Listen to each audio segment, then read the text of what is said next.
You are the most important relationship. Before you swipe, text, or worry about being too much, start with you. Grow Therapy helps you build self-worth, set boundaries, and show up as your full self. Whether it's your first time in therapy or your 50th, Grow makes it easier to find a therapist who fits you, not the other way around. They connect you with thousands of independent licensed therapists across the U.S., offering both virtual and in-person sessions, nights and weekends. You can search by what matters, like insurance, specialty, identity, or availability, and get started in as little as 2 days. And if something comes up, you can cancel up to 24 hours in advance at no cost. There are no subscriptions, no long-term commitments. You just pay per session. Grow helps you find therapy on your time. Whatever challenges you're facing, Grow Therapy is here to help. Grow accepts over 100 insurance plans, including Medicaid in some states. Sessions average about $21 with insurance, and some pay as little as $0 depending on their plan. Visit growtherapy.com/booknow to get started. That's growtherapy.com/booknow. growtherapy.com/booknow. Availability and coverage vary by state and insurance plan. When I need to impress someone with a gift, I go straight to 1-800-Flowers. There's a reason they've spent 50 years as the floral authority.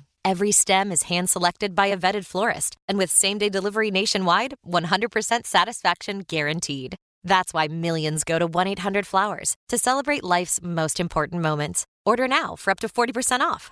Don't miss out on this limited-time offer. Act now and save up to 40% at 1-800-Flowers.com/podcast. That's 1-800-Flowers.com/podcast.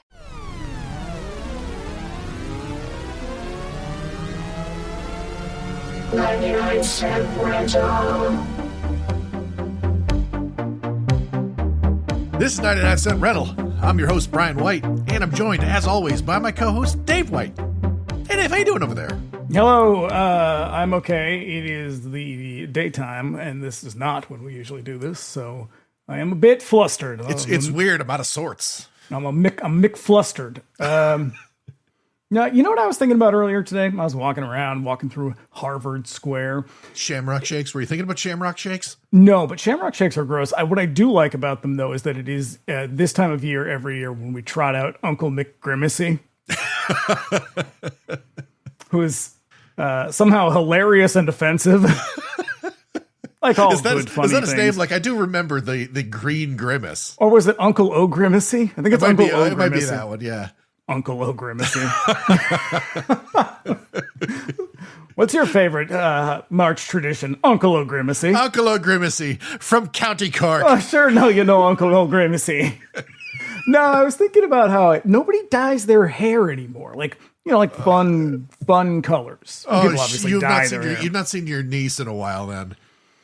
Oh, She's keeping that shit. She's keeping that shit alive. Okay, well, that's good. I'm glad someone is. Yeah, you don't see people with blue hair and even the fucking Republican trope of your blue-haired niece. It's like, man, that shit isn't even real anymore. Nah, I mean, in my case, it is because she's got a different hair color every week. So I literally have a blue-haired niece. You do. She's going to be like, well, I'm going to tell you why your right-wing politics are just flat out wrong. I'm going to be like, all right, hit me. What do you got?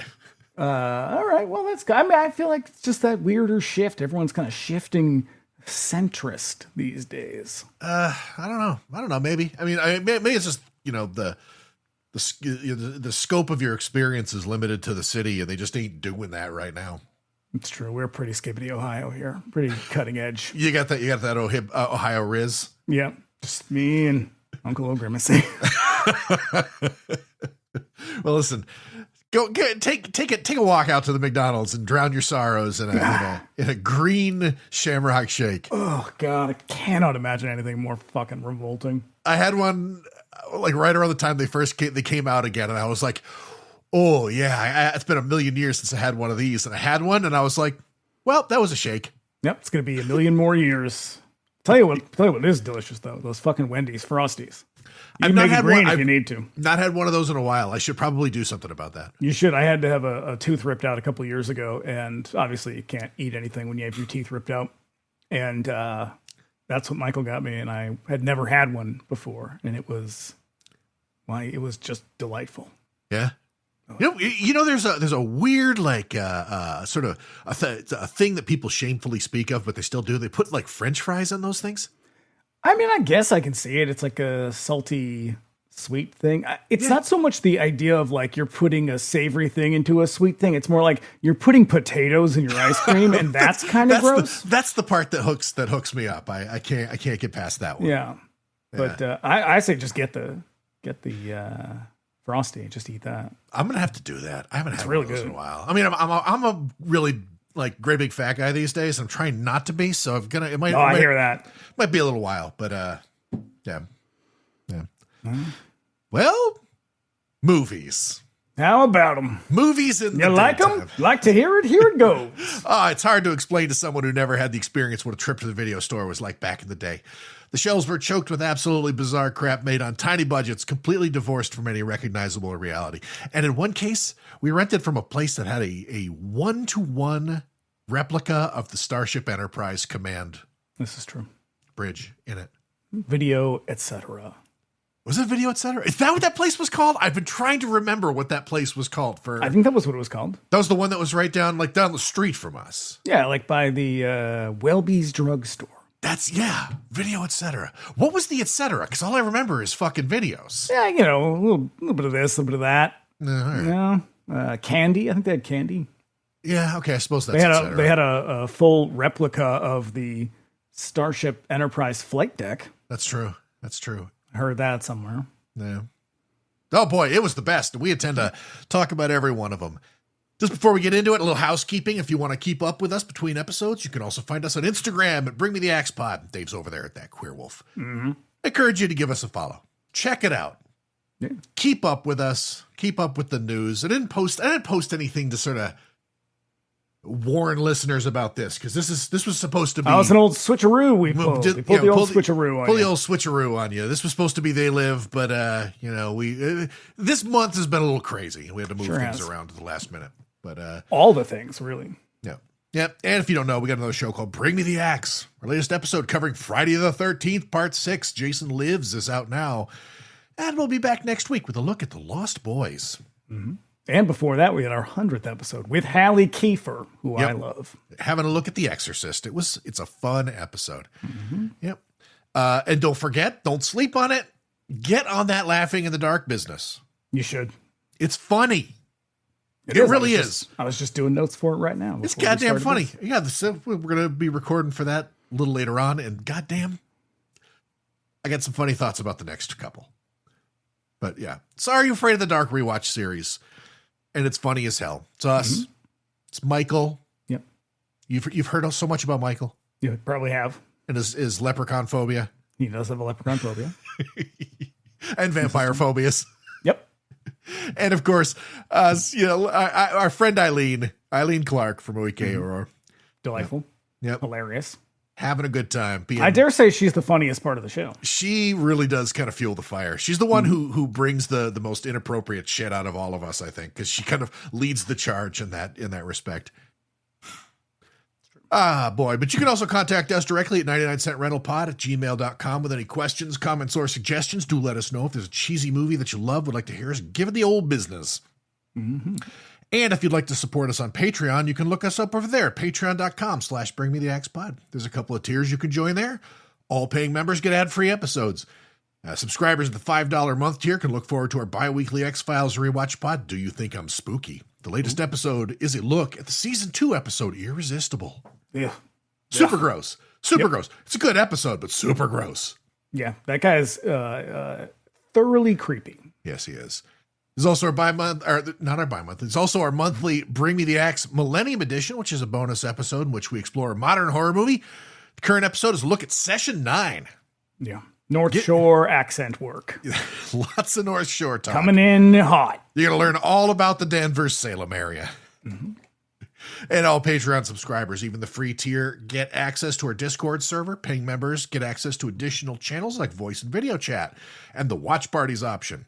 Drop on in on a Friday night. Watch movies with us. Watch Cyborg. And once again, that's patreon.com/bringmetheaxepod. And lastly, if you like what you hear, you can subscribe to us wherever you get your podcasts. We're also on YouTube. Search us by name and subscribe if you prefer to consume your podcast that way. And you'd be doing us a favor by leaving us a 5-star review on Apple Podcasts, Spotify. So take a moment. Mm-hmm. It's so easy. It's so very easy. Helpful. And it's very helpful, and we appreciate the hell out of it. That's true. Now offset some of those not 5-star reviews, people who drop in and then determine that we're too woke. I'm fine with being too woke. Me too. Yeah, being respectful of women is gay. And if you listen on YouTube, do us a favor, give the episode a like and leave a comment. We do love hearing from you guys. Mm-hmm. Just want to get all that out of the way right at the top of the show, so we give you the trailer. Here we go. Jesus Christ.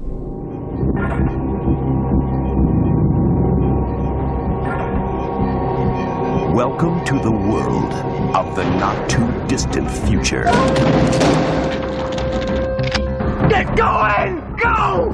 A brutal gang is reshaping the world into their own vision of hell. And only one man can stop them. Jean Claude Van Damme is leading the battle between good and evil. Take him out. As it's never been fought before. He's on a desperate mission to rescue a cyborg who holds the secret for saving the world. Why did you help me? I don't want to see you die.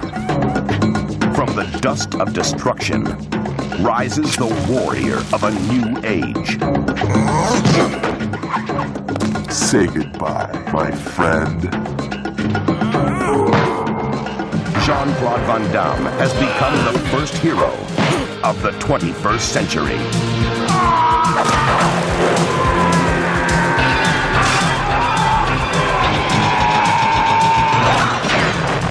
Cyborg.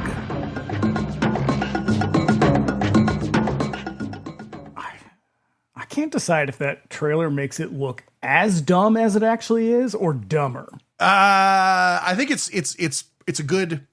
It's a fair It's a fair assessment, fair representation of this fucked up movie. And also watching this movie, doing the research on it. Like, I thought I knew a thing or two about Jean Claude Van Damme. And then I took a little deeper look and I was like, holy shit, this guy fucking blows. Yeah, he really sucks. Like, I mean, just shit related to this movie's production and stuff that he's been up to lately. Mm-hmm. Oh my God. I mean, at least he's not still stabbing dudes in the eyes. Nope. He has upgraded his trade in criminality. Yeah. My God. Yeah, we're doing Cyborg. So yeah, we were supposed to do They Live, and shit didn't work. So we moved a few things around, and here we go. We'd intended on doing Cyborg. Yeah, it was already on the schedule. It was coming for you one way or another. But as much as I think I'd say I despise JCVD as a person. Mm-hmm. I like his movies. His movies are enjoyable. They're unbelievably fucking dumb, but there's a couple of moments, like this one in particular, but this movie's a fucking shit show from the jump. Mm-hmm. But this one's got some really great action moments in it. I mean, it's no Time Cop, but hey, come on, what is? No. It's no Death Warrant. Ooh, that's a good one. That's a good one. Oh, Death Warrant. Yeah, but this is like right here. This is the prime. This is prime JCVD. Yeah, this is Bloodsport. This is Kickboxer. We're right in the pocket, like Lionheart. Like right on that ascent. He's on his way up. He's about to become like the biggest action star of the 90s. Which is weird because this movie fucking sucks. It's so bad. It's incredibly stupid. It's incredibly dumb. Like, I don't know who's to blame for that, but I think it's everybody. I think it's everybody. Like, I have a whole thing because this is the last production for the Golan Globus era of canon. It's all call it the last gasp of canon. And everything's going off the rails for them. They bring in a director who's a capable director, but like he's essentially trying to put something together off of pieces of unproduced movies. And he is a gigantic weirdo in his own right. Albert Pune. Okay, I love Albert Pune. He and I used to be bros. Like I've mentioned it before, we used to email, and he sent me like a bunch of unreleased movies at one time. He was unfortunately he is dead, but he had a very grandiose vision, I think. Yes. That was extremely unrealistic. He just wanted to make movies. Mm-hmm. Oh, yeah. So let's not get too far ahead of myself, because I got notes about all of this stuff, because I have a very warm place in my heart for Albert Pyun. May he rest in peace. So here we go. The year was 1989. I remember it. Yep. I remember it. I don't actually. Year of our Lord. I was in 8th grade, I think. Yeah. So here are some other canon movies released that year. Kinjite, Forbidden Subjects. Oh. Yeah. If 10 to Midnight wasn't sleazy enough for you, this one seals the fucking deal. It is irredeemably trashy, and it is the logical endpoint for the sort of psycho lone wolf cop genre. It is a visibly tired Charles Bronson just closing out that contract. Just jamming a rubber penis up a dude's butt. Yep. In the first 5 minutes of that movie. Just setting the tone. Also in 1989, American Ninja 3, Blood Hunt. Oh, God. I can see why they're going down the tubes, I think. I think there's 2 more American Ninja sequels. There are. Plus American Samurai. And I think there might even be an American Samurai 2. So the good stuff, they were waiting on the good. They were holding back. They just saved the good stuff for last. Yeah. And then continuing that tradition of just great stuff, Outlaw of Gore. What kind of title is that? We've talked about Gore before. Based on the weird misogynistic BDSM novels by John Norman. Oh, yeah. Yeah. Jack Palance plays the villain, who must have just been fucking given up at that point. Curly's gold. I know. There was also Sinbad of the Seven Seas, which is a late era sword and sandal by fucking Castellari. Yep. Is Christopher Lee in that? I don't know. I didn't look close enough. I know Lou Ferrigno is Sinbad. I think Christopher Lee is in it. I think he's the villain. And lastly, Red Riding Hood, which is incredibly fucking dopey family fare starring fucking Isabella Rossellini and Craig T. Nelson. Whoa. I know. Is Isabella Rossellini, is she the wolf? I would watch that movie. At this point, she's too young to be fucking grandma. It's true. Maybe she's Red Riding Hood. Well, now she makes sex movies about animals. It's not what you think, everybody. It's literally sex movies about animals. Documentaries about animal sex. Didn't she have one about insects also? I think so. Yeah. She's a very strange lady. She's a very strange lady. I'm fascinated. Very famous parents. I'm fascinated by her. I think it mostly has to do with Blue Velvet, but yeah. So our director, as we mentioned, Albert Pyun. Mm-hmm. Man, he's one Kitty Chalmers. You might say, man, if you needed something done fast and cheap, nobody was faster or cheaper. Mm-hmm. Yep. He and I, as I said, used to email a few years before he died. And he always struck me as a really nice guy who just loved to make movies, but he made terrible decisions in business partners. He does. I read a bunch of articles and interviews with him, and it sounds like he was a little bit uncompromising, or maybe a lot bit uncompromising. And that's sort of why he ended up getting stuck a lot, because his career starts out pretty auspiciously. Yeah. Like he was going to go work in the 90s. He's no slouch in the 90s. It's just that he's kind of confined to New World and Full Moon. Well, that's the problem, is that like he would be like, I have this great idea for a movie. And they're like, can you make it for $5? And he was like, I guess so. But he wouldn't really take a lot of like direction from other people. He wouldn't compromise on a lot of things. So it seems like he got stuck with these studios. Not that there's anything wrong with these studios. I mean, there kind of is. But he got stuck with them because like he would work cheap. That's why they kept hiring him. And he was competent. But like when it came to his own shit, he was just like, no, I'm doing it this way and this way alone. And they were like, we don't care as long as you do it cheap. Yeah. And they were kind of the only ones that let him get away with the that. thing that always worked to his advantage was he never lost money. Like his movies always, because he'd make like a big genre action feature on like $600,000 and it would make $10 million in box office alone and then do crazy business on video. And in any executive producer's eyes, like that's fucking gold, even if the movies are dumb as hell. I mean, and that's why he ends up getting kind of pigeonholed as a guy who makes these movies. Like he never really wanted to make these movies. No, every movie, it seemed like for a while, and it's not, it's just that through the 90s, all of a sudden, all he seems to be doing is making movies that take place after the nuclear war.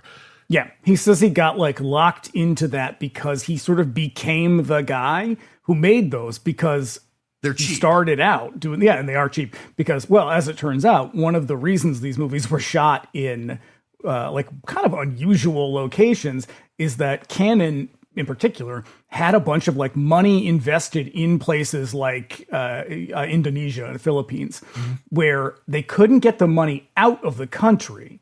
And so they would have to, in order to access those assets, they would go there to make the movie there because you could spend the money there. You just couldn't get it out. Yeah. And so that's why they're like, go there. And what do you have there? Well, you have kind of war-torn island nations. So what do you shoot there? You shoot post-apocalyptic movies, kind of like the Deodato movie. And so that's why he's coming to them at this time. He's working really fast. He learns quickly how to shoot in places like this. He was from Hawaii, so he kind of like knew how to navigate. And he, I think, kind of became of age, at least in film, in Japan. And so he kind of knew how to film in these environments. And they were like, great, perfect, you're our guy for this. And then he just kind of got stuck there. Mm-hmm. Yeah. In the 80s, he was known on the video store circuit for a couple of low-budget tapes like The Sword and the Sorcerer, which featured a hero with a big sword that shot little swords, like Legend of Zelda. Actually, that movie was a pretty significant hit in 1982. Is Rutger Hauer in that one? Someone weird. Richard Lynch is in that. That's one. He's the bad guy. Yeah. The other title was Alien from L.A., which played heavily on cable, featuring Sports Illustrated swimsuit model Kathy Ireland. That movie is garbage. Unbelievable garbage. In the 90s, he fell in with Corman and Charles Band, and his trashy genre movies did exceedingly well in video stores. But then in the 2000s, he shacked up with some really shady producers who sought to film some movies in Guam with assistance from their Economic Development Board, taking out a significant loan to make the movie, I think it's called Max Havoc. Mm-hmm. But then they immediately defaulted on the loan, meaning they made the movie. I've never seen it. But I think the producers just walked off with the money. Apparently what happened was they go to Guam because Guam was trying to attract business. And so they go there and he and this other guy get a loan to make this movie based on the fact they're like, hey, no, listen, this other, I can't remember the guy's name, who was like the producer. He's like, yeah, we've never defaulted on a loan. You can totally trust us. Look at our track record. And the Guamanian, business board, or whatever the fuck they are, was like, okay, we'll give you this loan. We'll guarantee this loan for you. And immediately the dude like defaulted on it. Yeah. They leave Albert holding the bag. Because the thing is he had never defaulted on a loan, but this other guy, like, who the fuck is this dude? And so, and I think eventually they settle with that guy out of court, but he still hasn't like paid back Guam. And so people from Guam, when I was running Cinema Suicide, used to leave, whenever I would publish a new article, it's like they had a Google alert out for that guy's name. Damn. And so they would come and just swarm my comments with all kinds of shitty remarks about Albert Pune. Well, hey. Yeah, Guam never forgets. But I mean, how fucking dedicated is Albert Pune? The man was diagnosed with MS and then dementia, and yet, like, up until his dying day, was still trying to get like money to make movies. Yeah, he was like right up until his dying day, he was like working on a sequel to Cyborg. Even though there are sequels to Cyborg, but... Yeah, he wanted to make the real sequel. Yeah. Because he was like, what he went into with this movie is like, I'm going to make a fucking cool-ass musical Western. He's like Sergio Leone. Hold on that, because I actually have a little insight into that, because he told me about that shit. But he does actually eventually make that movie. Oh, and it's bad. It's really, really fucking bad. That was one of the movies that he sent me. So our cast includes Jean Claude Van Damme, the muscles from Brussels. Ooh, yep. Real sack of garbage. Yeah. Last seen on this pod in the underrated episode Death Warrant. I recommend you go back and listen to that one. That movie fucking rules, and we are mystified. Mm-hmm. This movie comes hot on the heels of Kickboxer, which was also released in 1989, and JCVD was gaining major steam since going into the 90s, your Stallones and Arnolds were becoming too expensive, and a new wave of pretenders were coming in behind them like Steven Seagal, Jeff Speakman, and Olivier Gruner. And with those kinds of losers to contend with, JCVD was positively bursting with charisma. Yeah, which is amazing because he doesn't really have any. He's got no juice. No. Got no juice. No. I read a great thing where it was a kind of a review-y article about this movie, and he was talking about it, and he said, Cyborg, I didn't like too much. I'm just starting to make okay movies. I have a long way to go. he's humble. He's humble. Mm-hmm. Pune's original intention for the part was Chuck Norris, who was right on the edge of 50 years old at this point. Cannon really needed to let that dude slide, but for once in their lives, Golan Globus were right about JCVD, who would become one of the top action stars of the 90s until he eventually overplayed his hand and developed a serious enthusiasm for alcohol. And a lot of mullets. Yeah, that mullet, man. A lot of people get real nostalgic for this clown, so just be aware. He's really into anti-Semitic conspiracy theories. Yep. He loves Donald Trump and is currently under investigation in Romania for trafficking 5 Romanian women in France. Yeah, he's also a huge homophobe. God damn it. What a terrible person. And it just gets worse. I got more bullshit about JCVD. We've also got Dale Haddon, who was a model in the 60s, turned actress in the 70s. First finding work on some forgotten Disney live-action movies, she headed out to Europe to try her luck there and ended up in a couple of sexy pictures between Italy and France, that'll happen. It's where you go. Appearing in the Sergio Martino Poliziotesco Gambling City, and then the Commedia Sexy all'Italia Substitute Teacher. Don't like the sound of that. It's a sexy comedy, Italian style. They all are. And then they love a madcap story. I know. It's if there's a little bit of saxophone action and then like a topless woman runs through the frame. Yeah, they're like a fat guy who coaches a soccer team and there's boobs. Oh, you've seen that one, huh? Starring Bud Spencer. And then it's called Banana Peels. She's in the French softcore Spermula as Spermula. Don't care for that one either. I believe Fife wrote a review of that one for me, like way back in the day. Because as soon as I saw the poster, I was like, I seem to remember running a review of that movie. Jesus. And then I was like, yes, I did, and I believe Tim Fife wrote it. Yeah. It's a man of taste. Yep. Returning to the United States, she does some TV before taking a break from acting, but returning for this very movie. Yep. She was married to a French dude named Glenn Soham, who was assassinated by Soviet agents in 1986 because he was very likely the arms connection to the Contras in Nicaragua of the infamous Iran-Contra scandal. How about that? Jesus. It's just steeped in mystery. I know. So much intrigue. Sexy mystery. I know. Canon Films Cyborg with the Cloak and Dagger. Mm-hmm.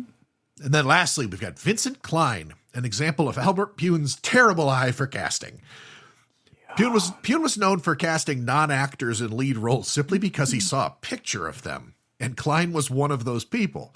Prior to this, he was a professional surfer. Klein plays the villain in this movie. Yeah. Fender. Fender Tremolo. Oh, my God. Fender Trembolo. He's a arpeggios. So he's a buff dude with a fierce look about him. He very obviously can't fight or do stunts, but he does have a short career in acting in the 90s, appearing in episodes of Baywatch and as part of Anthony Kiedis' surf Nazi crew in Point Break. Oh, yeah. Point Break's a good movie. Easy War Child. This one's mine.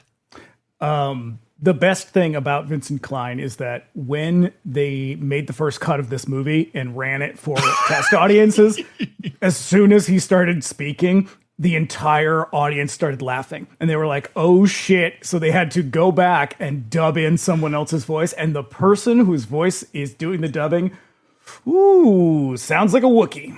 Yeah. So the rumor is that everybody heard it and he had this high pitched voice, but I've heard him actually speak and he's got a voice like mine, but he talks like a surfer guy.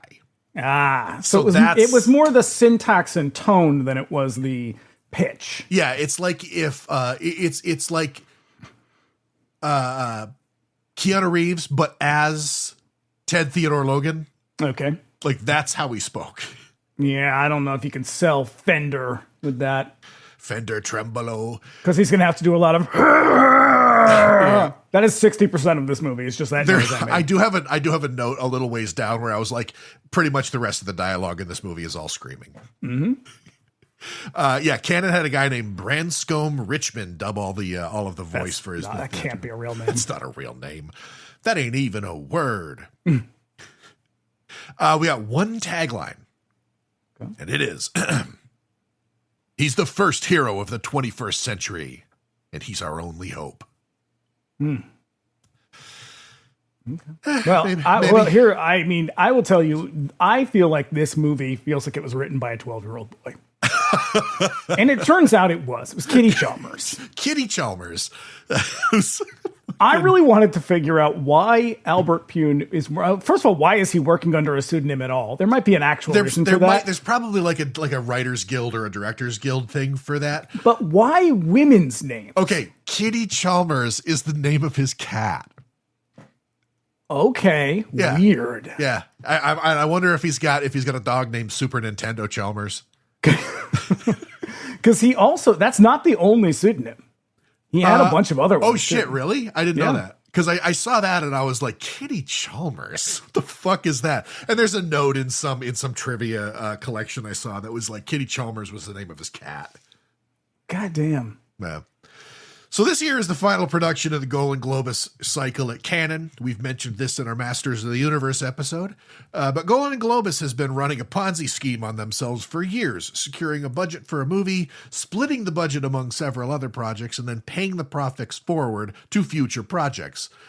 This worked for a long... So apparently that's not really what their real undoing. Like in the end, that's not what did it. It had to do with like VHS licensing rights. I think it has something to do. They bought the Thorn EMI license in England, and it kind of came down around them. So they do that, but they spend a bunch of money on that kind of shit. But what they ultimately would do is, it's sort of an extension or like a larger version of that scheme. Is they would license the VHS rights to certain groups. And it would be the next 50 or so, 50 or 25, whatever the bunch was, releases that would, that's what they're selling the rights to. Except they would then take all of that money and spend it on like 4 movies. And so so they would then go and make those 4 movies. And it's like, okay, but you also need to make 50 other movies. And those movies didn't make any fucking money because it was like He-Man and, Superman 4 and shit. Yeah. So, but the thing is this worked for a really long time because they had a solid habit of pulling in good returns on bad movies. The thing is there's a fucking fantastic documentary called Electric Boogaloo, The Wild Untold I think we've Story. talked about this documentary in literally every episode. A bunch of episodes it gets mentioned. It's really fucking good, and they really explain like how this shit happened. And so They kind of just overplay their hand, really. Yeah, because the thing that Canon was really fucking good at was they could make movies in volume for like no money, and they sucked, but they had ninjas, they had breakdancers, they had guys in camo pants, and so like that. It's once they try to play like the big kids game that they really kind of fucked themselves. That's exactly what it is. Is they felt they were always kind of embarrassed that was their business, and so if you go through their catalog, they have a few of these movies that are like Othello, and well, yeah, it's like when fucking Vestron put out Dirty Dancing. It's like every now and then you got a couple, but yeah, like you're still trauma basically. And so they would hit every once in a while. Runaway Train's another one that was like a big budget movie that's really fucking good. I guess it tanked, but like they would make these movies with an eye on being like legit filmmakers, and that's what always bit them on the ass because they weren't. They sucked at making movies. So for every Break-In or Revenge of the Ninja, there were 3 Boleros or Saharas, movies with huge budgets, prestige cash, and extremely limited public appeal, usually limited to Golan and Globus themselves. Yeah, because neither one of them. Well, so Menachem Golan loved movies. Yeah. Like we said in our Break-In 2 episode, like he had that movie like made with an eye on it being like a Fred Astaire movie. Yeah, and Globus, is it Yoram? Is that his name? Yoram Globus. Yeah, Yoram Globus. He did not care. He was there. He was the money guy. Yeah, and so like, but Golan thought that like he really knew what people wanted, and the reality was he didn't. No, he had no idea. Like. And I read a bunch of things with Albert Pune saying essentially that, where he was just like, he remembered the movies that he loved as a kid in Israel. And he's like, but those movies weren't popular in the United States anymore. Well, if they ever were American movies to begin with. And they had like, extremely Israeli sensibilities. Yeah. And so he was like, he would look at things as though he were viewing movies as a kid in Israel. It's like, that's not going to resonate with teenagers in the United States in the 1980s. Yeah. And so like they would constantly get caught up because he was so, I mean, it's sort of hubristic in this way that he's like, I know what's going to sell. And it's like, no, man, you just keep getting fucking lucky. Yeah. Yeah.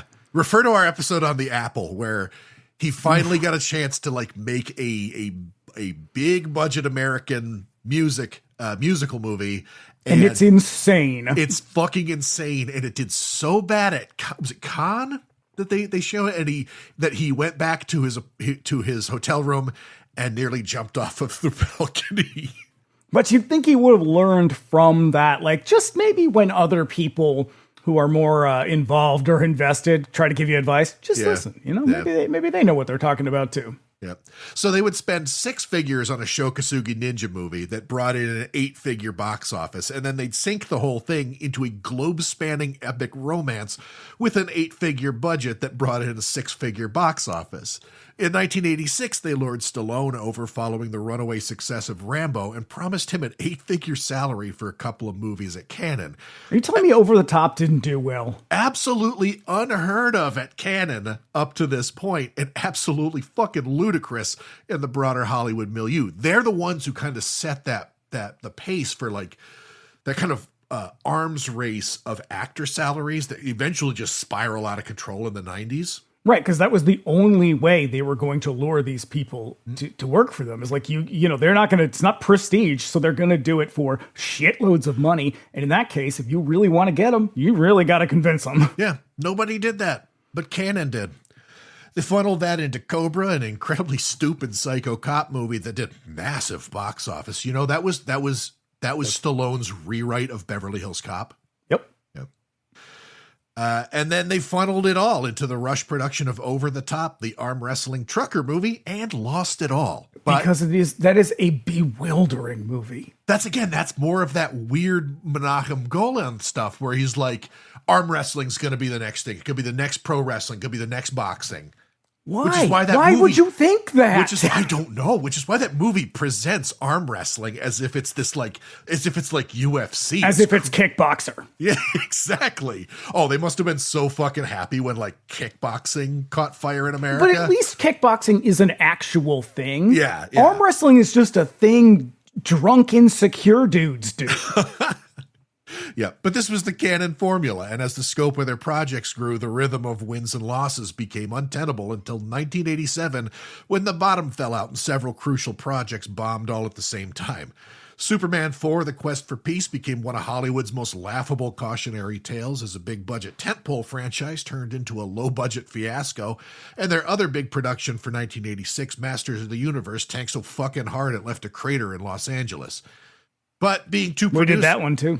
Yeah, we did with Johnny. Johnny, yeah. But being two producers in constant scramble mode meant that they were already in production on the next year's big canceled projects, Spider-Man and Masters of the Universe.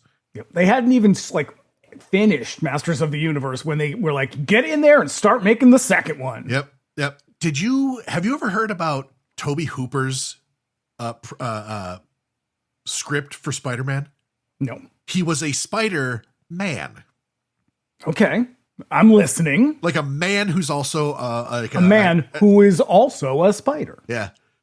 No blue red suit. It was like a horror movie. And they were like, what the fuck? What is this, Toby? And he's like, which is weird because you'd think that Golan would see that and be like, perfect. Yeah, this is what the kids love. This is what they're into. Toby Hooper, you fucking visionary. So Pune now put a dance scene in there, a big routine. Pune was lined up to direct both at the same time. So they weren't actually at the same time. They were scheduled to do the first part of Spider-Man when he's like a high school student. And then, because he bulks up for Spider-Man, he becomes Spider-Man. So he was going to break, then do Masters of the Universe. And while they were shooting that, the actor who was supposed to play Spider-Man, I can't remember who it was. He was going to bulk up. I know that when James Cameron had it, it was Charlie Sheen was going to be Peter Parker. That would have been a manic Peter Parker. Yep. So much cocaine. Mm-hmm. So $2 million had already been spent to build the costumes and sets for both movies. So with all that money spent and nowhere to go with it, Golan and Globus did what they did best. They had one of their cheapest guys put together something on the fly with all that crap in mind when he wrote the script. And as if you couldn't tell from the movie alone, Pune wrote the script in a single weekend and submitted it for credit under the pseudonym Kitty Chalmers. No, I can tell. I can tell that. Oh, it's that obvious. Yeah. Yeah. Also, if that's what $2 million gets you, they got ripped off because the sets in this and the costumes, fucking terrible. Yeah. Yeah. It was all shot in North Carolina, which makes me think they were using Dino De Laurentiis's locations in his studio. When they were finished, Pune brought Cannon this movie that was a half hour longer than the movie we currently have, with several scenes, not all in black and white, and synced up to all this rock and roll music. Beautiful. Being a huge fan of Streets of Fire, it was always a dream of his to do something very similar, and this was his first attempt. He eventually gets his wish with a movie called The Road to Hell, which is a fucking heinous. It's real bad. And I say this in quotes, highly stylized movie shot entirely on green screen. The look was supposed to be like Sin City. Yeah, except Sin City is made by a very talented man. Yeah. And it is a good film. And it looks fantastic. Yeah. Pune's does not. It looks so goddamn bad. But I would like to see the director's cut of this movie. I didn't get it. It's out there. I used to have it. I might have got rid of it when I got rid of my DVDs, but yeah, there's a German release of it that is the director's cut, like his version of it, which is apparently much more violent. It got an X rating when it came out, and they had to make a shitload of cuts. And you can tell it is badly edited. This movie is very badly edited. Oh, do you know who edited it? Is it Kitty Chalmers? It's Jean Claude Van Damme. Oh God, and a buddy is yeah. You can tell it's fucking terribly edited because when they made those cuts, they literally just like cut the frame out and taped it back together. Yeah, there's a couple of spots where like Gibson is like fighting a dude and then just that fight just ends. Yep. And he's like off somewhere else fighting somebody else. Yeah. It's very strange. Yeah. In this case, Cannon, not fucking around since they were already watching their studio be stripped for parts and sold off, ran test screenings, and out of 100 respondents, 99 of them explicitly stated that they hated the movie. Yeah. And I'm sure at that point they're like, well, fuck it. Who cares? Yeah. So Cannon took the movie away, cut Pune out of the post-production process, and gave it to JCVD to cut it. Why? Again, why would you do that? The man is not a film editor. So Jean Claude Van Damme. So what their plan is originally, fuck it, we're just going to roll this shit off to videotape. Don't even worry about it. And JCVD was like, this is going to put I will suddenly be a direct-to-video actor. It'll put a cooler on my whole thing. Please let me bring a friend of mine in and we'll cut something that you can put to theaters. And then they returned it. And I guess they were happy with what they got. Well, it's not a rock opera, so I'm not that happy. This is true. That's a little overstated. It's just a movie. It's just the soundtrack. Yeah, it's just a movie with a lot of music in it. Yeah, yeah. That surely would have cost like a fuckload of money. Probably, yeah. This will not be the last time a studio cuts Pune out of his own movie for post-production purposes. He apparently was very bad at the post-prod step. Well, because again, this is where he became really uncompromising, because they'd be like, okay, we can't actually have this in the movie. And he'd be like, no, it stays in the movie. Yeah. And they were like, no, man, it doesn't. It's going to get an X rating if we leave this shit in. And so he's a little like George Romero that way. He is, but you know what? Again, George Romero had something a little bit more going on. True. And yeah, I understand. Like, I appreciate integrity above most things, but you know, you gotta be a little bit flexible, especially if you're making post-apocalyptic movies. I know. Yeah. So like I said, I've seen it, the original cut. It was one of several unreleased movies that he sent to me. It's not much worse than the movie that we already have, and it leaves a lot of the violence and gore intact that the MPAA made canon cut. Pune used to sell it from his own website, but being that he's dead now, I think the only way to get it is through shady bootleg dealers. And no, that's an official release. Oh, really? Because the version it's a German import only. Okay, because the version that he sent me, all of the stuff that was restored for his director's cut was sourced from a German VHS.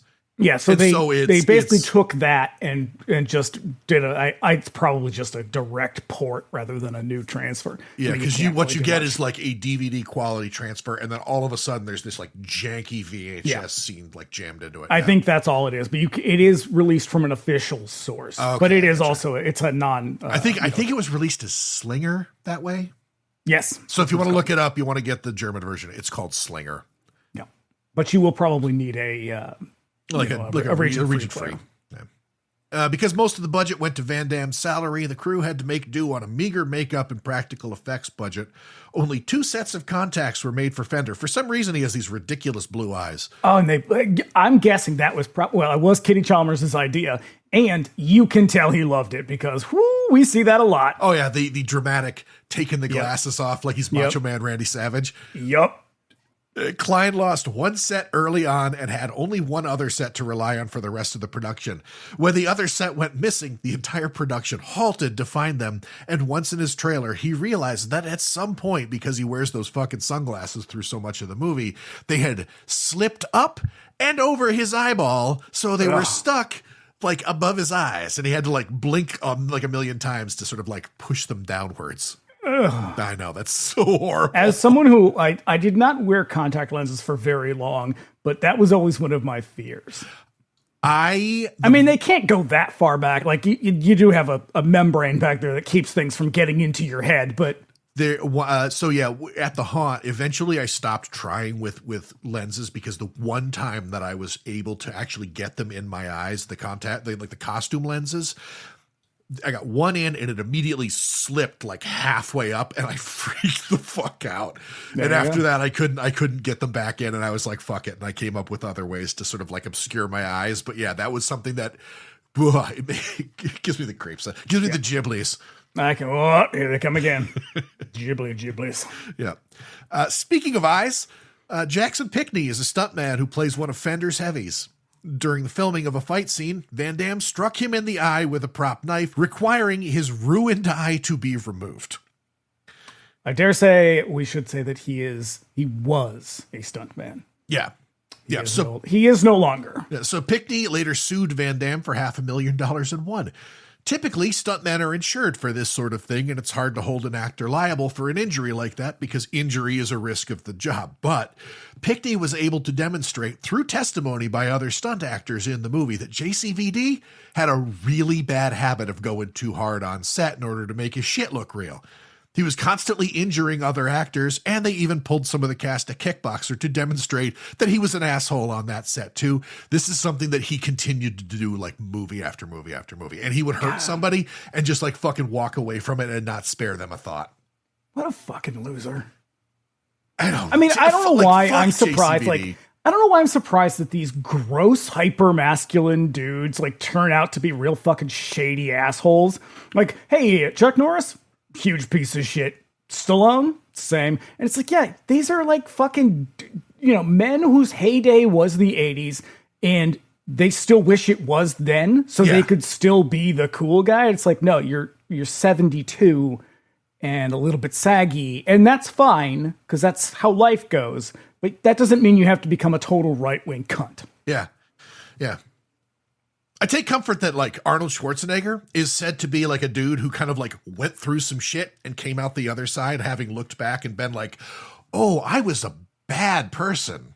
And I'm not going to let him off the hook fully, but he does seem like of them, he's maybe a little bit better. Like he's the one guy who came out like mostly all right in the end. Like relative to like Steven Seagal, yeah.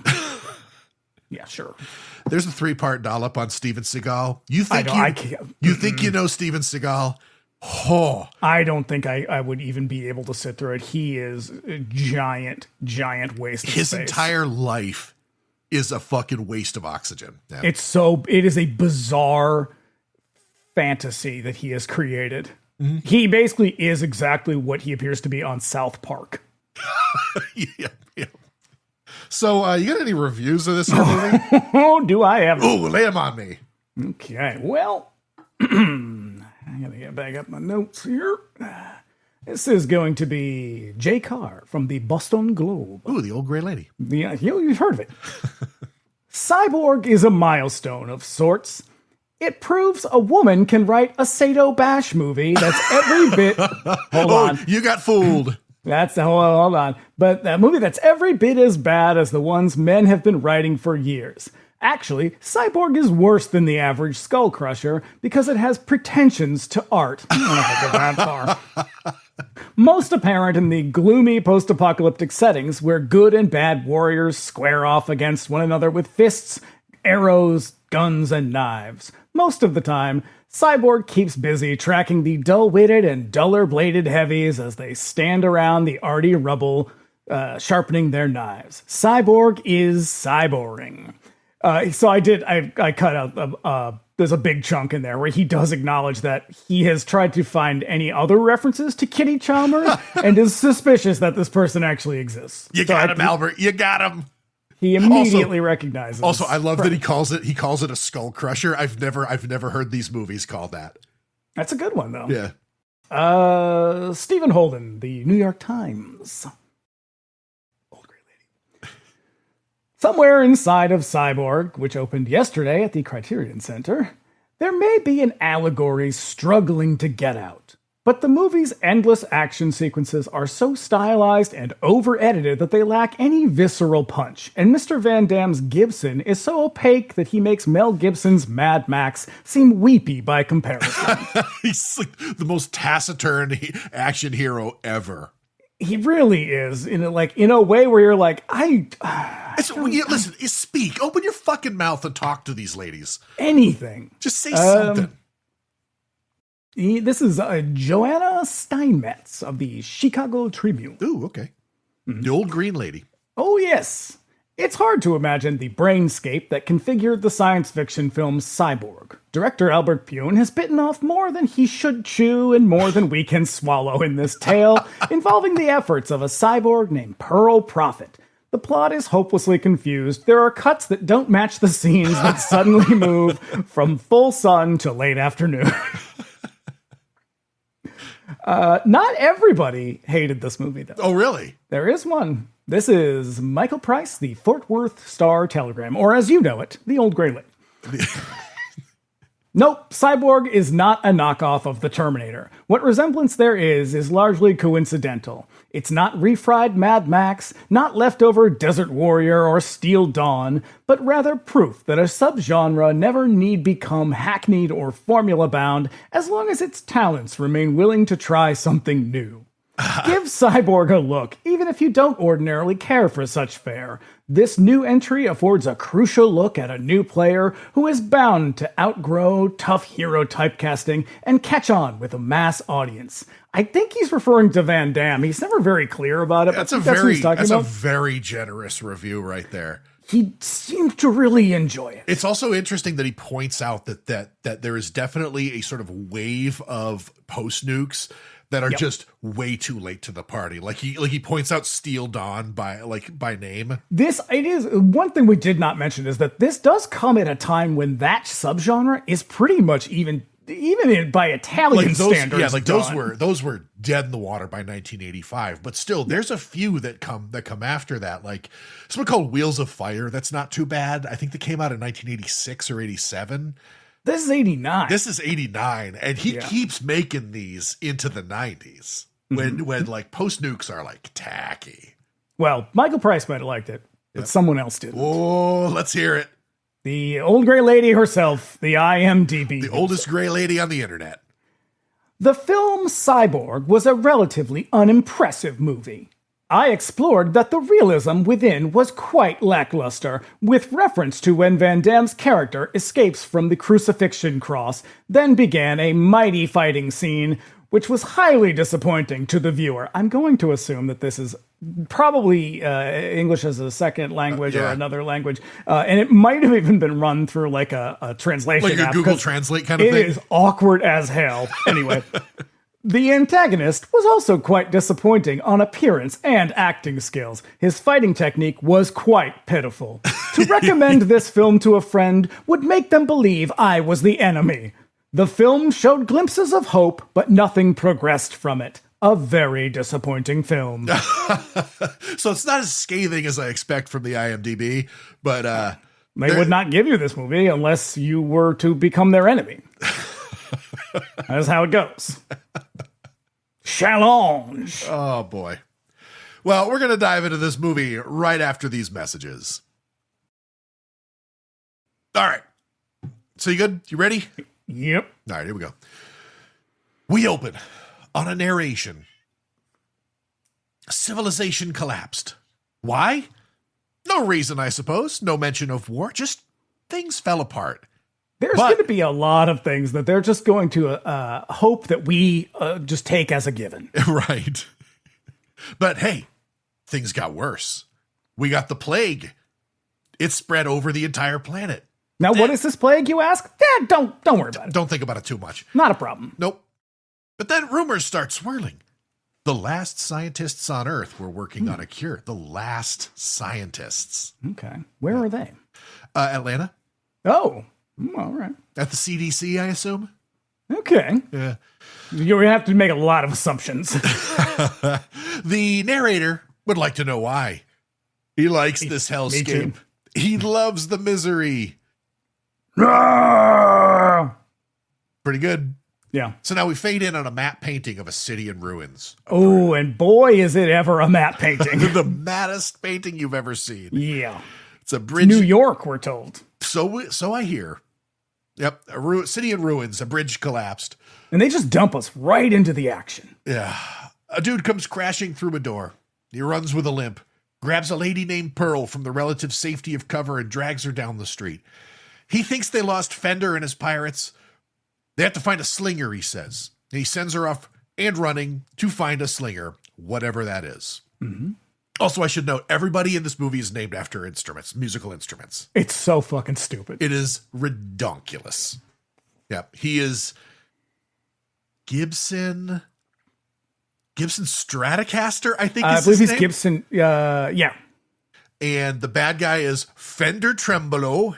Mm-hmm. So, and then we've got Pearl. But they're not all named after. Pearl's named after drums. She's They're named not after all, drums. One of them's named Pro- after Pearl Prophet. So she's named after the Pearl brand of drums and the Prophet synthesizer. Yep. And then the girl that he eventually comes up with, her name is Nadie Simmons. Yep. And I think Nadie is the company that made those like hexagonal synth drums that you used to see in like the 80s a lot. Boop, boop, boop, boop, boop, boop, boop, boop, Yeah. boop. So yeah. Along comes a crazy dude in hockey pads and animal furs.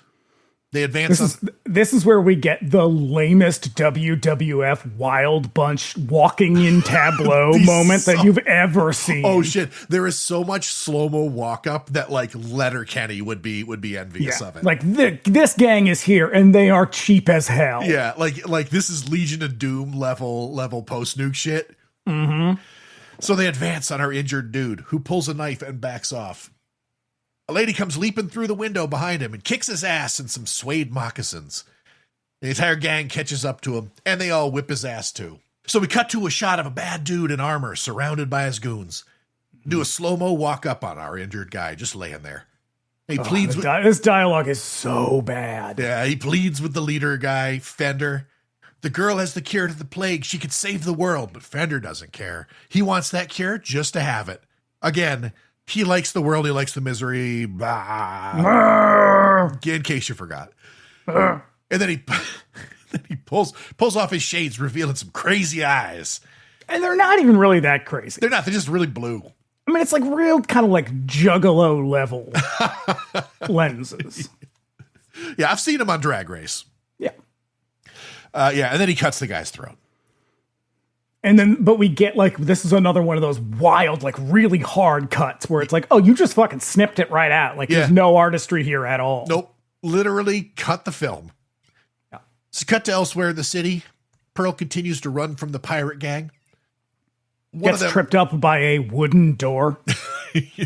And I mean like a wood, like slats. Like you could just push this thing over. One of them runs up on her, but a dude leaps out from the scenery and kicks his ass with his efficient karate styling. Now, while he's busy doing that, another pirate sneaks up on Pearl and her man. Gibson Rickenbacher is his name. Goddamn. Rickenbacher. So stupid. I know. It lures him out and whips his ass too. I'll tell you what, I would love a Rickenbacher bass though. That's the classic Lemmy, the 4001. Okay, sure. Hell yeah. She steps out into the clear and lays a mechanical hand on his, wanting to know why he helped her. Mm-hmm. He thought she was somebody else. And let me tell you, that is a seriously shady thing to say after saving someone's life. Sorry, it was a mistake. It's like, oh, fucking disappointed. Like, shit, you're not who I thought you were. Well, you're welcome. Mm-hmm. She does some crazy Terminator-style scans of him, tech shit flashing across her eyes and all that, and determines that she can trust him somehow. Yep. She needs him to get her to Atlanta so she can hand off the info that she has to the last scientists. Which is amazing because later on she's going to say that she can't go with him because he won't be able to get her to Atlanta. So I don't know if like the odds have changed. Oh, at no, that point. I think at that point she's like, you're just one guy against this like army of freaks. Well, what is he here? Is he not just one guy? Yeah, but they're just two dudes. Two dudes true. that he just whips their ass. But like, this is like a bunch of them. Yeah. Well, that really is. Yeah. Yeah. So she's a cyborg, you see. Mm-hmm. And then, is it a wig? Oh, it's more than that. We get this like weird doodly doo music. I fucking love it. As she pulls the hair back, and without hair, she looks like a cross between 90s Michael Jackson and the kid who pops up out of the water at the end of Friday the 13th. You know what it reminded me of is in Steel and Lace, when they do the same thing where they pull the thing off. It's like, it's the same thing. I like this dummy a lot. I think it looks really cool. It is very unsettling. It's goofy as hell, but yeah. Because they've got this dummy head bristling with all this like high-tech cyborg stuff. Her timing couldn't be worse, though. One of Fender's goons gets the drop on them with a rifle and shoots Gibson. And then they walk up on Cyborg Pearl without any hesitation. He'll be the one to take her to Atlanta and force them to give him the cure, and if they don't, he'll give them the horror show, he says. And then he hoists the severed head of her traveling companion. No. If I had a nickel. That night, Gibson punches up out of the pile of crap he's buried under, appearing to be all right, thanks for the weird armored shirt he's wearing. And he remembers the last thing she told him. So now we cut to the pirates pillaging a village, and they set everything on fire, and they kill everybody in sight. And Fender beats up a dude and kills his wife before they board their pirate shit and set sail, mateys. And they're taking the boat because, as Fender says, he can't swim and he hates the water. And I think can't swim and hates the water are two really weird character beats for your bad guy. I know. Also, he thinks that's hilarious. Yeah, this scene of them like burning them and pillaging is really fun because it's like the wedding cake topper. Oh, it's melting. This must be that like artistry and the pretensions that review is talking about. Old timey photographs are being burned, like tin type daguerreotypes. So Gibson comes along a little too late, arriving in time to see everything burn. At first, he doesn't realize it, but somebody is sneaking up on him. So he throws a rock at them, which hits and knocks her right the fuck out. Yep. He lost one lady, but he's found another. So now he's even. He's about even in terms of lady collecting. He's batting 500. Yeah. But then he looks and it's just a girl. So he takes her to his campsite to rest up and regain some hit points. And he quietly sharpens his knife. So we flash back to a different time. A time when Gibson had long hair. Long. That's how you know it's a flashback. It's a mullet. It's one of them JCVD mullets. Yep. And he waits while a woman who looks a lot like Pearl stands sadly by a grave with her little brother and sister. It's their dad, and he was killed by pirates.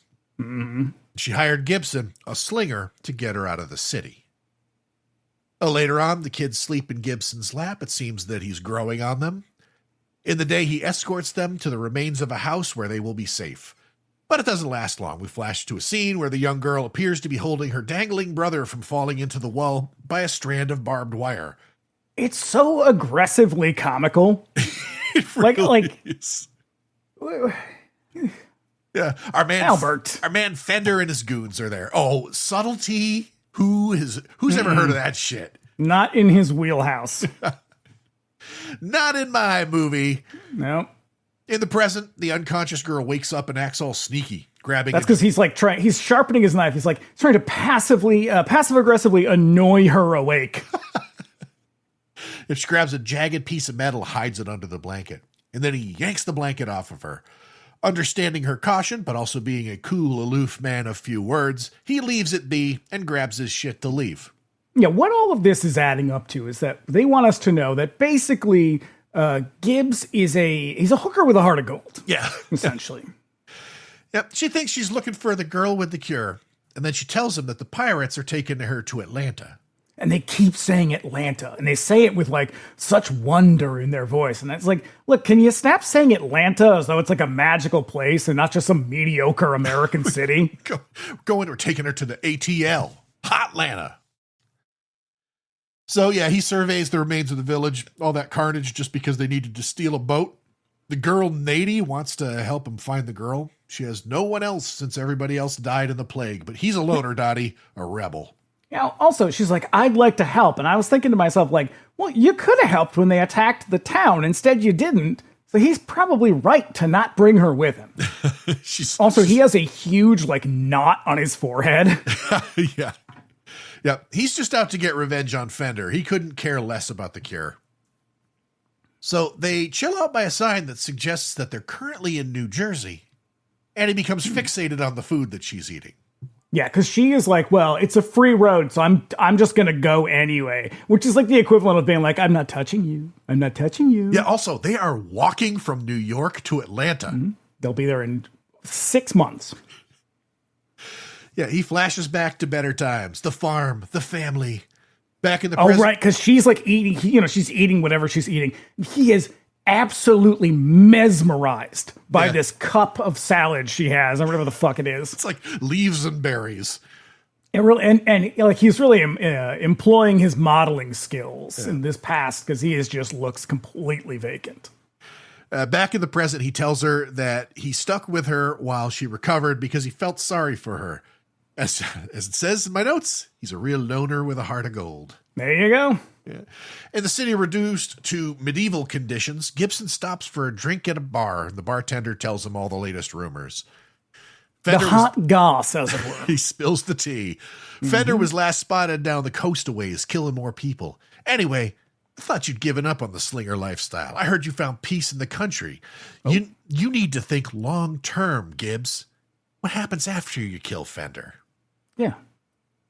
When you get all what you want, you're going to feel empty.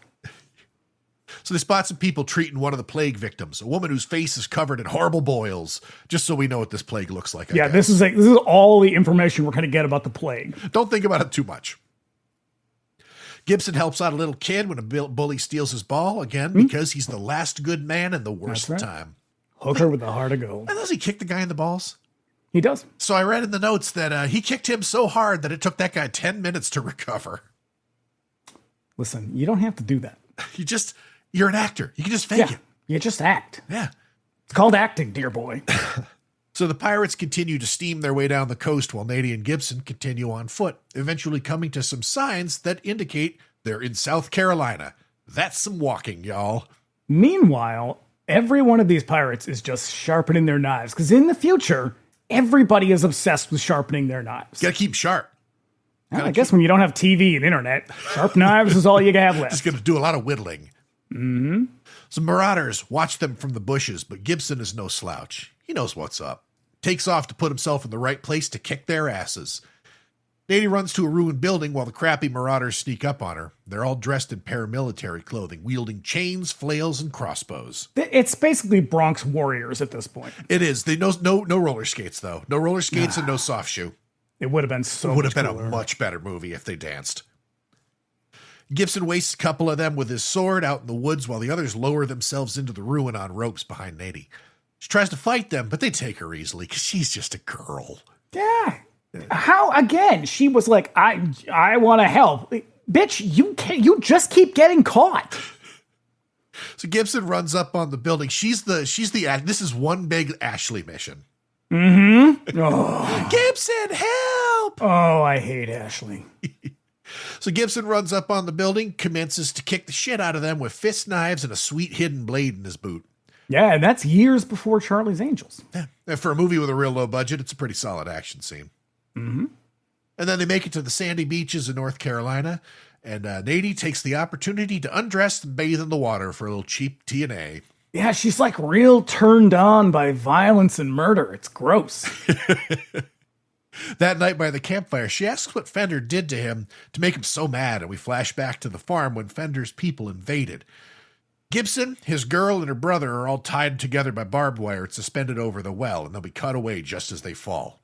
You are the most important relationship. Before you swipe, text, or worry about being too much, start with you. Grow Therapy helps you build self-worth, set boundaries, and show up as your full self. Whether it's your first time in therapy or your 50th, Grow makes it easier to find a therapist who fits you, not the other way around. They connect you with thousands of independent licensed therapists across the U.S., offering both virtual and in-person sessions, nights and weekends. You can search by what matters, like insurance, specialty, identity, or availability, and get started in as little as 2 days. And if something comes up, you can cancel up to 24 hours in advance at no cost. There are no subscriptions, no long-term commitments. You just pay per session. Grow helps you find therapy on your time. Whatever challenges you're facing, Grow Therapy is here to help. Grow accepts over 100 insurance plans, including Medicaid in some states. Sessions average about $21 with insurance, and some pay as little as $0 depending on their plan. Visit growtherapy.com/booknow to get started. That's growtherapy.com/booknow. growtherapy.com/booknow. Availability and coverage vary by state and insurance plan. When I need to impress someone with a gift, I go straight to 1-800-Flowers. There's a reason they've spent 50 years as the floral authority.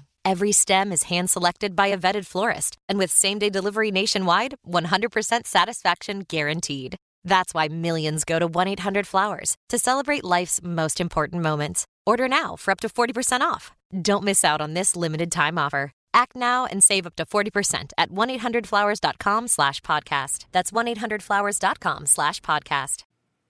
There's more inane time-killing dialogue in the present, Nady. Oh, and she is so thirsty for JCVD. Oh, shit, she whips the boobs out, and he's like, hey, listen, baby, no, come on. I'm kind of glad, I guess. But she's so, like, disgustingly pouty that I'm like, get rid of her. You gotta cut her loose. Yeah, but he simply puts the robe right back on her. There's only one girl for him, baby, and that time came and went. That's right. And it was set to a mid-'80s Nintendo score. Yep, cut to Gibson and his lady doing it. To mid-'80s Nintendo score. But then in the morning, here's Fender and his people chilling at their window watching them sleep. And they're just he's so goofy. This movie needs more Fender. More Fender, less JCVD. I'll give you that.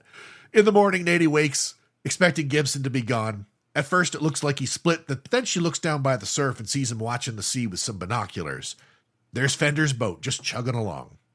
It's amazing how fast they've caught up to them on foot. On foot. You might as well be walking the Appalachian Trail. Yeah. Because it's like, look, what is the timeline of this movie? Because it makes zero sense. I mean, in a minute, we're going to be on the boat. And then all of a sudden, the boat is docked and every one of the pirates is in a building. And not just that, it's like a totally different boat. Yeah. Yeah. None of this makes sense. It could have been 5 minutes. It could have been 10 years. I wouldn't know the difference. Yeah. So on board the ship, Pearl is still there just chilling out. She flashes back to when she was just a regular lady. The scientists run down her qualifications for the mission. They're going to do an operation to make her a cyborg. Now, it seems there's like better ways to move information around in these times, but why not? Cyborgs are cool. We see them performing the operation and then sending her off. They send her out to the wastes with the guy that Fender killed, and he assures her that he'll get her out to New York and back to get the cure. He won't. He will not. But like, if you can program her to be something, why not program her to be able to protect herself? Right? I mean, it's a fucking cyborg. Load her up with weaponry. Yeah. So Gibson and Nady come upon a boat moored at a dock. Nady remarks that it's Fender's boat, but that is definitely not the boat we saw. This is like 1/3 the boat that we saw. Yep. This one is tiny. Ain't no way it held all those pirates. Mm-hmm. But hey, the pirates are there. It held them all. Fender and his gang are stationed up in some sort of industrial building. Watch the two of them approach. And he sends one of his goons, a huge guy, out to kill him. And this is a great moment where we are, because again, if we didn't say it already, Jean Claude Van Damme was originally a model. And we are going to see his catwalk skills. Yes. He was a dancer on top of that. Mm-hmm. Yeah. So Gibson tells Nady to chill out, but she's committed to the mission now. She has to hang back while he checks the place out, but that command doesn't last long. And we know that she can't do that. She's incapable. Oh, because she wants to help. She is going to, yeah, she's going to be sneaking up on these guys, like ringing a bell and whistling. Pretty much. She may as well have like a big cowbell around her neck. As soon as he's gone, she's off to sneaking around and runs right into Fender and his gang, like right into them. Yep. So Gibson sneaks around, eventually coming upon the big guy that Fender sent out to meet him. And the dude pulls some knives and does a fancy knife stuff, and then they run at each other screaming. So many wigs. So many wigs on these dudes. The two of them fight in slow-mo until another goon attacks. He gets the best of Gibson and kicks him off the platform. Gibson grabs some of the pipes and hangs on for dear life when the goon throws his knife at him. He shakes the pipes loose and uses them to swing away like Tarzan. Now, landing on the cement below, he uses his weird rifle to kill a few more of the goons, then comes upon Fender with Nady unconscious at his feet. Yep. Fender invites him to come at him, bro. But some goons get in the way and they fight a bit. And just as he's about to stab the goon, Fender produces his own rifle and shoots Gibson in the shoulder, and then they all surround him. Oh, I know. So I guess Pearl was right. He was not able to get her there safely. Can't do it. Not going to do it. So a girl approaches wearing a medal around her neck. And we flash back to the past, and we see his girlfriend's little sister wearing it as she declares that she's going to be a slinger too, so she can kill pirates. And then he assures her that she'll do something even better. Like become a pirate. This is where the plot thickens. But not really. Not really. Then we come back to the present. We realize that Fender didn't kill her when the rest of her family died. She's Fender's boo now. She's the girl with the medal. Bummer. Which again, how much time has passed? Right? I have no clue. Her name is Haley. Yeah, I think I just keep calling her the girl from Fender's past. But yeah, Gibson gets all sneaky and throws his boot knife at Fender, which misses, but it buys him some time to run away and hide in the complex.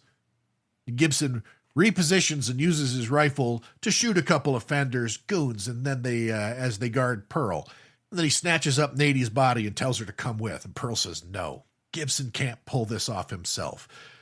If she can, I think we're supposed to just assume that Fender, I guess, is the strongest man in the world. Something like that. Or like his people are just too tough. Like they're too terrifying. But then, in his defense, this man is like 92% core muscles. Right. He just does crunches all fucking day. So yeah, but then what she tells him is like you're just one guy and they're like an army. You'll never be able to get me there. See, I have a plan. I'm going to lead them there, and then my people have the goods to just burn them all. Like we're gonna kill them as soon as we get to Atlanta. Don't fucking worry about it. And Fender's like, no, I must do this. Men.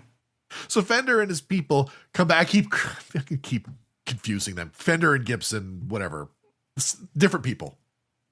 So Fender and his people come back, and Gibson goes running with Nady on his shoulders, and the gang chases him as he lifts a sewer grate and climbs down. Then a bunch of goons climb down, too, and follow him through the tunnels. The wigs on these guys are spectacular. Don't have enough money to buy a couple more pairs of contact lenses, but you got money for fake hair. Yeah, you got wig money. Got wig money. So Gibson hatches a plot, stashes Nady in a corner. We cut to a goon stalking around in the dark. He doesn't realize it, but Gibson is right on top of him, doing that crazy JCVD full split to brace himself against the wall above the pirate. It's kind of a cool visual. I will give him It that. is an e-visual. It becomes his thing.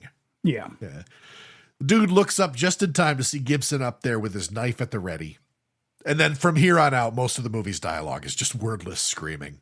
That's why I said my note says this movie is 65% grunting and whooping. The Fender and the gang are gaining on them, and Gibson and Nady, now awake, climb out of the sewer. There's more running and chasing as the pirates chase them through the marshes. Eventually, they from here on out, it's pretty much just one long fight scene. For the most part, yeah. Eventually, they catch up with Gibson. There's more knife fighting. One of them even catches up to Nady, who cuts the lady's hand off at the wrist. Yeah, we get a girl fight. Yep. And of course, a lot of screaming. But Nady gets knocked out again. Oh, I mean, again. She must have like a single-digit hit point pool. Gibson fights another dude, tries to hit him with the sneaky boot blade, but the dude's too fast for that shit and breaks it off. Unfortunately, there's too many people to fight. Gibson is out of gas. They surround him as Fender approaches. Lowers those glasses. Yep. They stand him up, and Fender commences to kick the crap out of him in the sand. Now, we get a lot of close-ups on Fender at this point, and I have to wonder, does he have like a silver or a gold tooth, or is that just like a rotten tooth? I think he's wearing like fronts to make his teeth look all rotten. Okay, so it's supposed to be rotten, because I was like, is he supposed to be like, is that like a grill? Yeah, no, they all got caveman teeth. Okay. It's not like the Duke of New York, you know. Oh, well. Because he's a number one. Hugh, the Duke! Gibson feebly fights back, but it seems like Pearl might have been right. He doesn't have the juice to take on this entire gang. And they really have him on the ropes here. And when Gibson is defeated, they crucify him to the mast of a nearby shipwreck on the beach, and then they leave. Fender's boo, Haley, spares him a look. Haunted by all this violence, maybe? I don't know. I think they really just want to get their money's worth out of this flashback footage. Yeah. Flashback to the past as he hangs on the cross. Kids are all crashed out on his lap again. And his girl asks him to cast aside his violent slinger ways and stay with them. So he packs up his stuff and locks it away, never to be used again. It's all over. It's all in his past. And then he remembers the day that Fender and his gang showed up. He's much smaller. His hair is shorter. He looks like Ice-T in his break-in era. Yeah, no, it's true. He's very pre-dreadlocked. So youthful and full of promise. And they force the girl, Haley, to hold the rope that suspends them all over the well. Except it's not a rope. It's barbed razor wire. Yeah. Yeah. Poor kid has to save them, but the barbed wire slips right out of her hands, and down they go to Davy Jones's locker. Mm-hmm. Haunted by the memory, Gibson begins smashing his feet against the mast. Now, you see, if only Jesus Christ had thought about this. That motherfucker should have just started kicking at the cross. Mm-hmm. His feet were nailed down, though. So that's true. Yeah. Oh, back in the memory, we see Gibson pull himself out of the well. And then he gives the mast one last kick, and the whole thing breaks. Lucky for him, Nady is right there with a crazy knife to cut him loose. Thank God. So Fender walks Pearl through the woods, wanting to know what's waiting for him in Atlanta. Whatever he wants, she tells him, but Fender's no dummy. He's not buying it. Mm-hmm. So now they walk up on the ruins of Atlanta, or so the sign says. It's amazing that they can make this trip on foot so quickly. It's a real, it's like a computer-generated Atlanta. It's like, yeah, hey, y'all know the way to Atlanta? Like, we're in Hoboken right now. They're like, yeah, you just go down the street a ways, That way. A couple miles. We see the south. Just go head south. If you get to Disney World, you went too far. Mm-hmm. We see the ruins of the city as Gibson recovers from being nailed to a cross. Dude fucking heals fast. Now, this is also when the He-Man 2 costumes and sets are really going to pay off. This is true. He and Nady also head to the city and they lay in wait for the pirates. This time they're ready for them, I guess. And now I'm going to assume at this point, too, that Fender, they really only had enough money for one pair of Ray-Bans, because at this point they're covered in like a thick coating of grime. So filthy. They're all scratched and they look almost like they're painted over black. Mm-hmm. The pirates stomp into the ruin as the rain comes down and the wind howls. Gibson shoots an arrow at Fender, or rather near him. He had a clear shot at the guy and could have killed him, but I guess he just wanted his attention.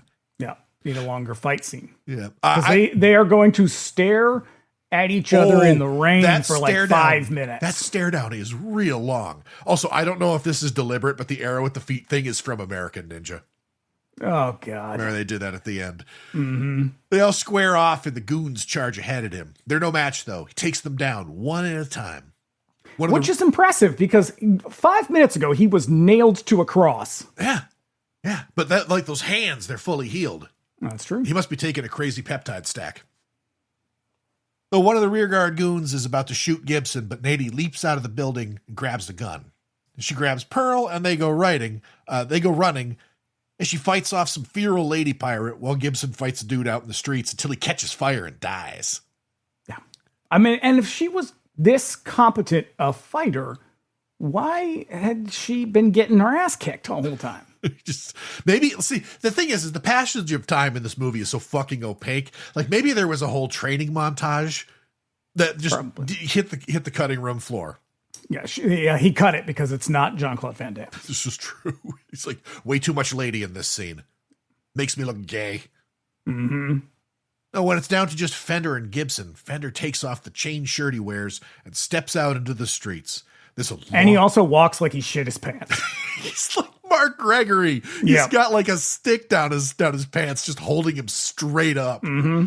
But he has the most defined, ripped core. I have never seen someone with really defined oblique muscles. It's wild.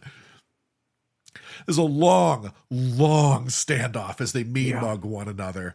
And then it's just 10 minutes of these two dudes screaming. And the thing that is the thing that fucking sucks is Fender has probably received a little bit of fight training from whoever the fight choreographer on the movie was, because like his fighting, because a lot of it is JCVD like doing his karate shit, but like it all just kind of bounces off this guy. And Fender does a thing, but he looks like he can hardly move his arms. Yeah, it's all very slow. Or at least his elbows don't work. Because like all of his punches are like wild swings with a straight arm. It's such a weird fight. Yeah.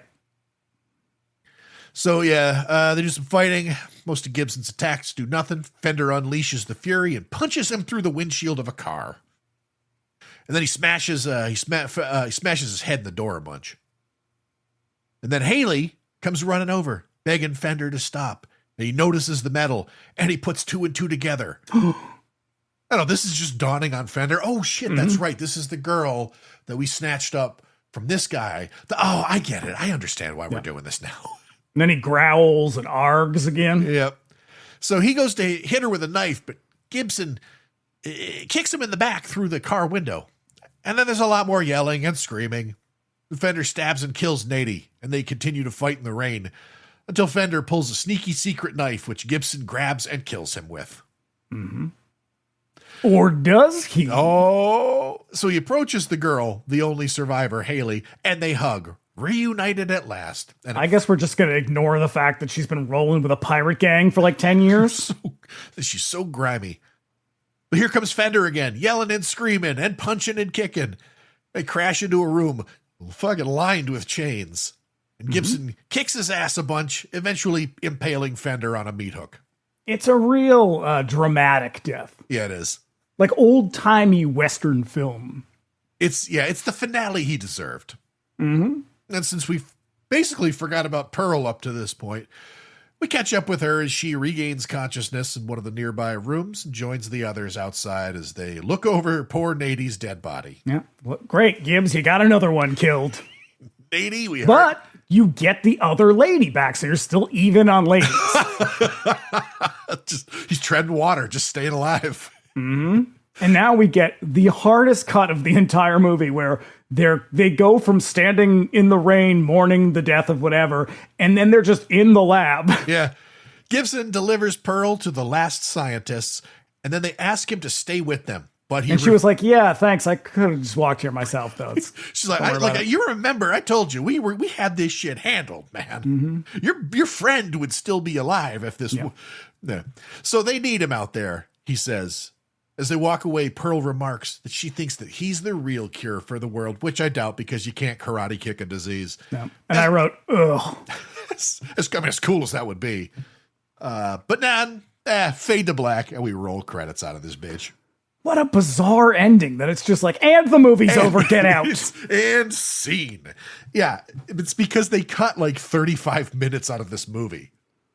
This film is profoundly stupid and dopey. I think it is so idiotic. It is like, it may have been the last canon movie to hit theaters, but it was destined to be a VHS classic. Oh, absolutely. It's got all the fucking hallmarks, because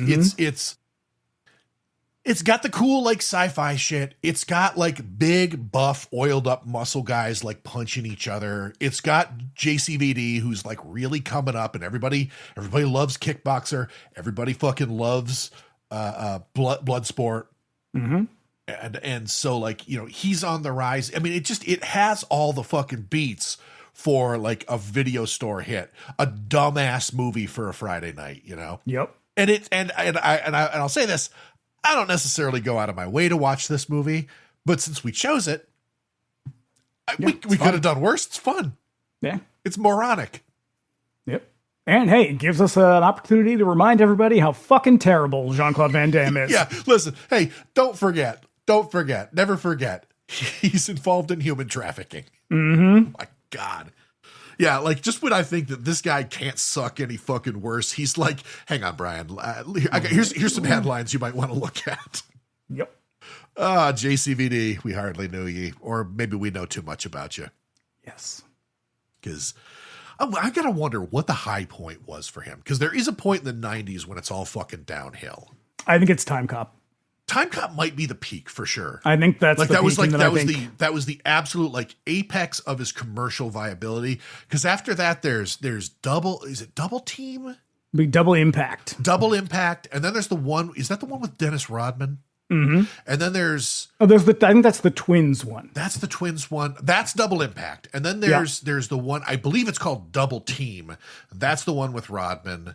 Yep. And then they just get worse from and then there. there's the one with the all made by Yui Bowl. The exploding pants one. Knockoff. There's that one. That one's by Choi Hark, which is such a disappointment because that guy's movies rule. No, not that one. Not that fucking one. But yeah, like after that, it's just kind of like a slow decline. Yeah. His movies are just so excessive and ridiculous. It's all a path to the Sci-Fi Channel. It really is. And then the whole shit cools. And then a few years later, there's that movie JCVD where he plays himself. And I think it's been forever since I've seen it. He's in a bank robbery and everybody's like, hey, you're Jean Claude Van Damme. Do something about this. And he's like, but I'm a drunk human trafficker. Right. I'm not really the guy from the movie. Quite famously, not the person you want in charge if you need help. And then Pete Hegseth. Yeah, and then they put him in. I think I think he's in one of the Expendables movies. Ooh. And I am sure that he showed up to that, and as soon as that production wrapped, Stallone was like, "What was I thinking?" It's like, that's the last one of these I'm ever going to make. It was like he chopped Terry Crews's arm off. And I'm a bad person. Shit. But yeah, Cyborg, peak 80s idiocy. Mm-hmm. It's the sort of the demarcation point as we moved into the 90s. I think this was a summer movie, if I recall. Or it might have been April. Yeah. Okay. So it was heading into that. Oh shit. Yeah. All right. So what's next?